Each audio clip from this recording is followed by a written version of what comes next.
प्यारे विद्यार्थियों, स्वागत है आपका हमारे चैनल पर।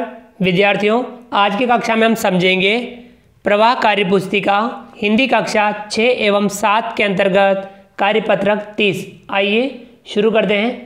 कार्यपत्रक 30 दक्षता गद्यांश या पद्यांश को पढ़कर समझ के साथ उत्तर दे पाना, निष्कर्ष निकालना। निम्नलिखित गद्यांश को पढ़कर दिए गए प्रश्नों के उत्तर लिखिए।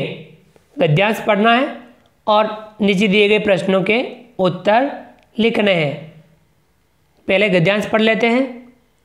हम पुराने शहर में बनी ऐतिहासिक हवेलियों को देखने के लिए भूल भुलैया जैसी गलियों में पहुँचे। गाइड के मार्गदर्शन में बढ़ते हुए हमने भी पटवों की हवेली, सालम सिंह की हवेली और नथमल की हवेली देखी। ये हवेलियाँ करीब 300 साल पुरानी हैं। ये हवेलियाँ देखने में अद्भुत हैं।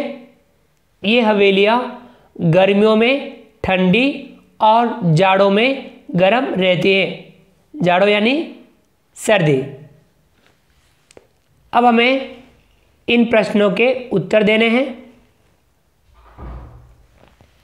प्रश्न 1, गाइड का कार्य होता है पढ़ाना, मार्गदर्शन करना, हवेली बनवाना, खेती करना। गाइड का कार्य होता है मार्गदर्शन करना। ये सही आंसर है, इस पे सही का निशान लगाएंगे। प्रश्न 2, पुराने शहर की हवेलियाँ कितनी पुरानी थी? 100 वर्ष, 200 वर्ष, 300 वर्ष, 1000 वर्ष। तो यहाँ 300 वर्ष ये सही आंसर है। प्रश्न 3, प्रमुख हवेलियों के नाम लिखिए। कौन कौन सी हवेली थी? पटवों की हवेली,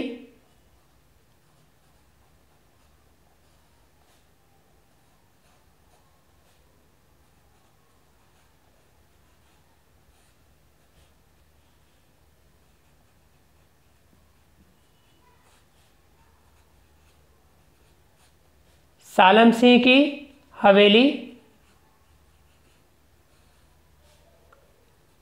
और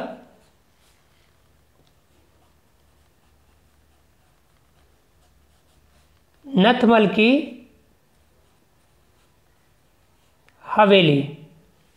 पटवों की हवेली, सालम सिंह की हवेली और नथमल की हवेली ये प्रमुख हवेलियां हैं।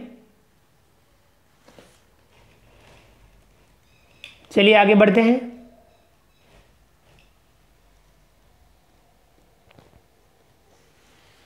प्रश्न 4, ऐसा क्यों होता है कि हवेलियाँ गर्मियों में ठंडी और जाड़ों में गर्म रहती है? जानकारी कर लिखिए।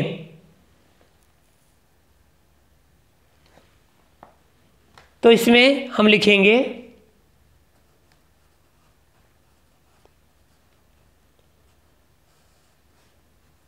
हवेलियों को बनाते समय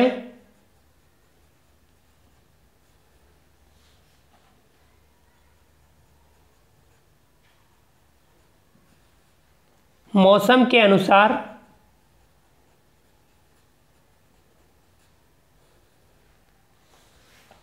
जाली, झरोखे,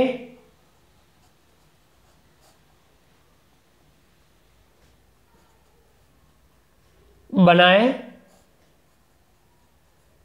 जाते हैं तथा दिशा का ध्यान रखा जाता है।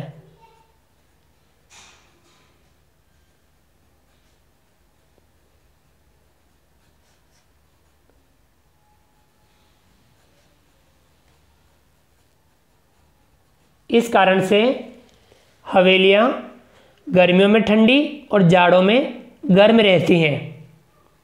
उनकी बनावट ही इस प्रकार की होती है। प्रश्न 5, ऐतिहासिक शब्द का अर्थ बताकर वाक्य में प्रयोग कीजिए। ऐतिहासिक शब्द का अर्थ क्या होता है? इतिहास से संबंध रखने वाला,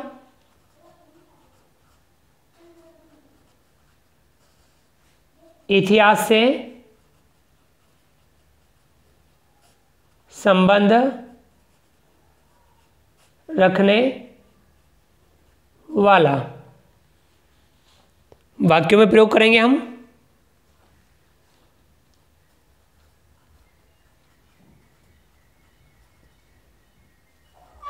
चित्तौड़गढ़ दुर्ग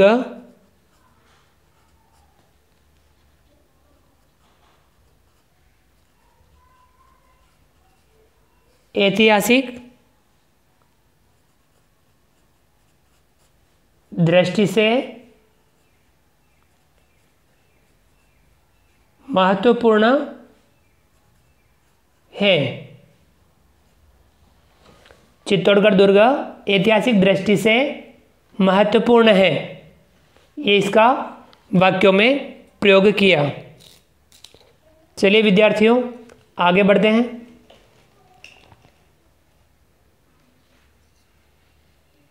अगला प्रश्न 7, दिए गए अनुच्छेद को संकेतों द्वारा पूरा कीजिए। अनुच्छेद को इन संकेतों के द्वारा पूरा करना है। घोंसला, पेड़, गाना, मजे, गौरैया, घर, रोशनदान, एक दिन, 2 गौरैया,